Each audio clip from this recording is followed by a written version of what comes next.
ஒரு கௌதாரியின் கதை. ஒரு ஊரில் வாரசந்தை நடக்கிறது. அந்த சந்தையை சுற்றி பார்க்க நகரத்தார் ஒருவர் வருகிறார். அங்கு ஒரு கௌதாரி வியாபாரி பார்க்கிறார். அவரிடம் 8 சோடி கௌதாரிகள் கூண்டில் அடைத்து வைக்கப்பட்டிருக்கின்றன.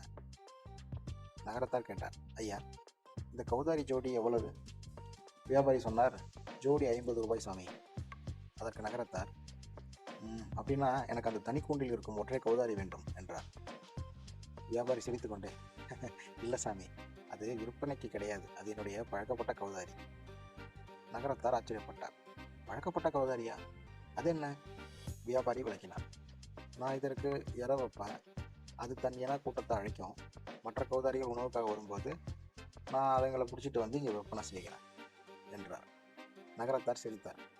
அப்படியா? அப்படி என்றால் எனக்கு அந்த கௌதாரி தான் வேண்டும் என்றார். வியாபாரி சொன்னார், சரி சாமி, ஆனால் அதோட விலை 1000 ரூபாய்.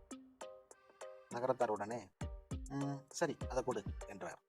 நகரத்தார் அதை வாங்கிய உடனே அதை கூண்டில் இருந்து எடுத்து அதன் கழுத்து திருக்கி கொன்றார். வியாபாரி அதிர்ச்சி அடைந்தார். அடடே, நீ என்ன பைத்தியமா? 1000 ரூபாய் கொடுத்து வாங்கி அதை இப்படி கொன்று விட்டாயே என்றார். நகரத்தார் அமைதியாக சொன்னார், இந்த கௌதாரி தன் 3 வேளை சோற்றுக்காக தன் இனத்தையே காட்டி கொடுக்கிறது. இது மிகவும் ஆபத்தானது.